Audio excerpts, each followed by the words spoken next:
describe just your title and how you actually got this job. Yes, so my title is Football Operations Manager with Roc Nation Sports Agency. Previously, I was with the Dallas Cowboys in their Community Relations Department and really just knew that I kind of wanted to move to the agency side. I wanted to get closer to the game.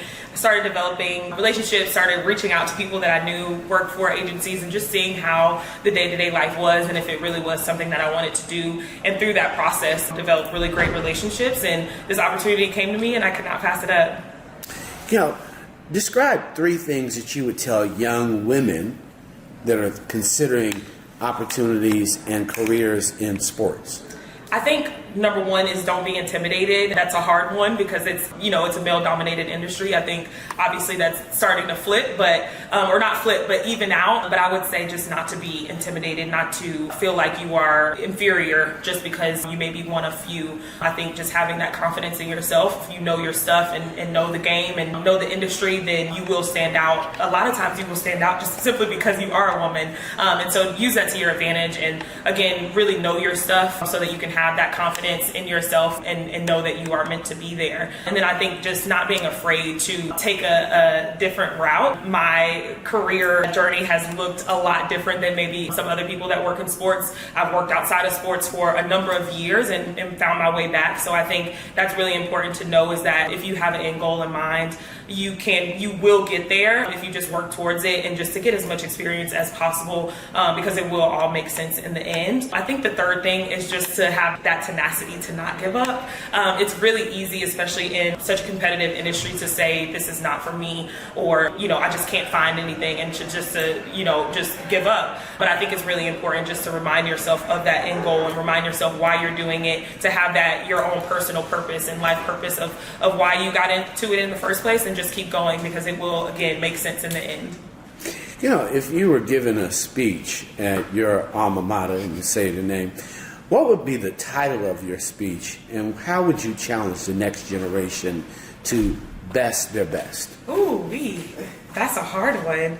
LSU is my alma mater, and what would I title this speech? I think I would probably title it Keep Growing with AUX, obviously, as the O, but just growing through what you are going through. I think it's really important to continue to, find little things here and there to take from, maybe the hard things that you are going through. You're going through them for a purpose, and they will be things that you can build on in the future. And so I think not getting discouraged when you are going through those difficult moments and feeling like, why am I doing this, or is this going to make sense in the end? I think growing through what you are going through is extremely important, and just making sure that you are taking all of the lessons from the L's that you may be taking, because inevitably we all have them, but just making sure that you are taking those lessons and not taking it for granted and applying them in the future as you continue to ascend. You've been at 2 of the top brands in sports. Obviously, people want to be at Roc Nation. Individuals truly want to play, be a part of that franchise like Dallas Cowboys. What can you share as it relates to being close to the top-rated brands and how they operated, so people can understand there's a difference when you're at the top, so be at the top of your game? Yeah, 1,000%. I think what previously to Roc Nation being with the Cowboys, what they taught me is that excellence truly is a way of life. It is expected. It's not just something you stumble upon and, the end result is excellence. It is in every single step of the process from beginning to end. Excellence is expected of you. And so I think that's something that I took away from it is in my own personal life is how you do anything, is how you do everything. And it's how the end result is going to turn out, is how you start, is how you're going to finish. So I think that's something that I personally took away from that. And then I also think just never getting too high, never getting too low, and just kind of staying at that even kill. Obviously, you're gonna, with such big brands, you're gonna witness some really, really crazy and really amazing things, but also some really not amazing things. But I think just being that kind of, providing that kind of energy that, it's never too big for you, and also nothing is really too small for you. I think that's where you kind of stand out, because the pressure can get a little crazy, but if you don't let it get to you, or at least don't let it show, you'll stand out. You mentioned standing out.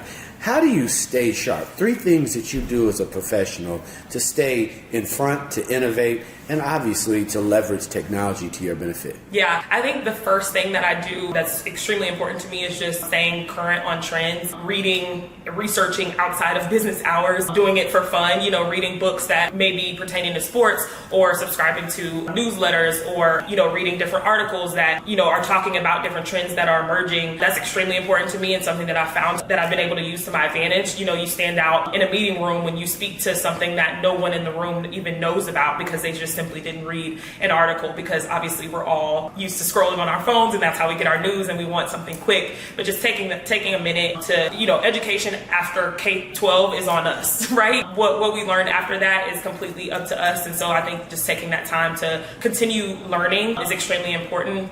Another thing that I would say that helps stand out is honestly talking to other people outside of the sports industry and figuring out how they stand out. I have a really great network, even just within my own family. And one of my big brothers is one of my role models. And so he works outside of sports, but I'm extremely interested in how he stays ahead and how he kind of is able to tap into the creative side of his brain. And so I think not just sticking with sports, but reaching out to people that are outside of sports that are still excelling will help you be able to apply that to your own career. And then I think having fun with it. I think it's really easy for us to be in grind mode, especially in sports. It's easy to because it is year round and it is, a lot of times not 40 hours a week, but more than that, it's really easy to lose sight of the fun side of things. But I think when you keep things light, keep it fresh, keep it fun, you really will have a fun journey along the way. That is beautiful. Last question. For all those individuals who are trying to figure out who are the 3 people that should be in their mastermind group, who are the 3 people in your mastermind group? Oh, wow. So one would be my big brother that I just mentioned. He is the coolest person in the world to me. He works for he's a partner at a venture capitalist firm. And so he has seen and sees some really cool things, and just the way his brain works is fascinating to me. So that would be one. My mom would be another. I always tell people, obviously my dad played football, he coached football, and so he really gets a lot of the shine, but I get my business acumen and, the way that I move in business and know anything about business is because of my mom. And I'm really able, when I'm going through things in work or when I'm trying to figure out how do I move in this certain situation, that is the person that I go to because I know that she's been through it before. And third, I would probably say, I don't know. I'm trying to think of someone that I don't know personally that I kind of watch.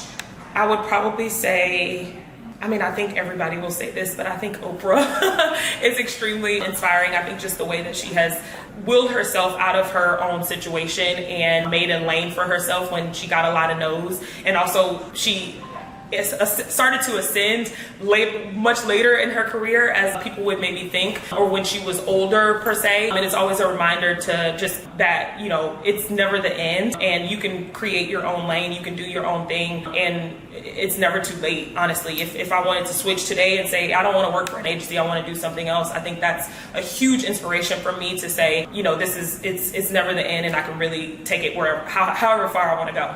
My name is Jasmine Williams, and I am a sister with superpower.